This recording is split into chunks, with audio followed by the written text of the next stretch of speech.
I did want to talk about your show earlier with the quarterback coach. That first of all, that guy was eccentric. He had me Dope. cracking up. Hell yeah. He was super I liked him eccentric. too because he's a Bay Area guy. He's from San Jose.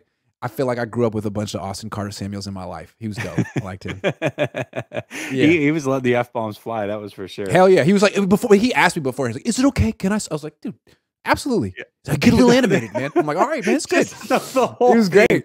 As soon as the camera come on, it was like he popped into the screen, was like, what's up? Hell yeah. Here I am. I thought it was so good. Yeah. I thought it was tight. Anyway, I learned a lot about it though, that rotational force.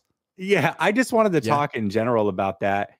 And this is not a knock on him or anything like that, but it is fun to listen to guys like him speak, because what I notice is every quarterback coach looks at things a little bit differently.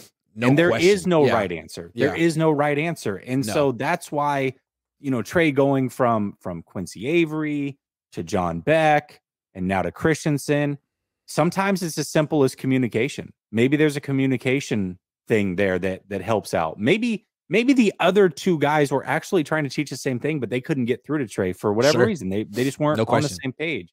And so I think or maybe he had three different dudes trying to teach three different things, and now he's finally got one voice, one coach, and you know what I mean? All kind of things could be going on. Yes. There's so much, but it's just it's interesting to me that you could ask 10 different quarterback coach, hey, what's wrong with any quarterback, insert quarterback? What do you see with their mechanics? And all 10 of them would have something completely different to say.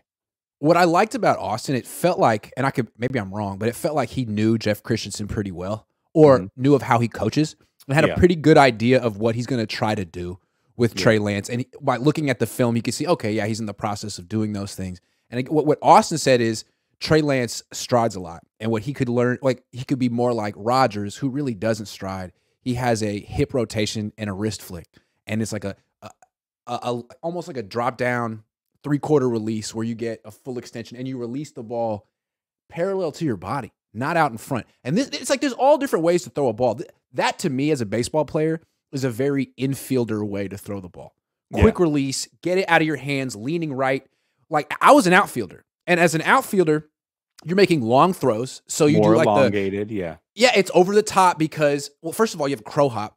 You're like throwing yourself into the throw, and it's over the top because it's a lot of one hop throws, and you want the ball to bounce straight and not off to the right when you're throwing to third base or to home. So there's different ways to throw, and it's like Trey's got a little bit more of that like launching himself forward kind of a throw. And I think what you're saying is like, in the pocket when you're throwing RPOs, all this stuff, you're kind of throwing off your back foot, and you want that ability to just throw quick slants off your back foot with your hips and your wrist the way, Rodgers and Mahomes does.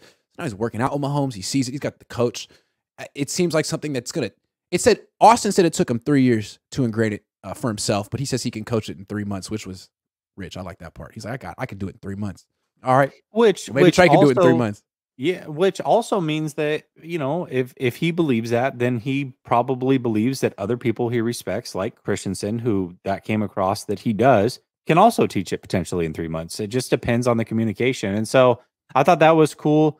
And then one thing that he said at the end that does seem to line up with any quarterback coach that I've talked to is mechanics don't have to be perfect for you to be elite either. Right. Like, look at Purdy. Yes. Yeah. We're going to constantly teach it. Yeah. Purdy isn't out there winning because of his arm and his mechanics and what he does with the ball. Like it's all the other stuff. Yeah, exactly. Like he's a triumph of intangibles. Mm-hmm. Absolutely. So there you go. The thing about Trey is he has so many of those intangibles. Mm-hmm. Yep. So many. Yeah. And we'll see. We'll see how it plays out. It's all about reaching that potential. But there definitely was some mechanic things, regardless of how you look at it. Every quarterback needs to constantly work on them, and they constantly do. And the good ones make it a strength and continue to get better. And that's what Trey's got to figure out right now. And that's great.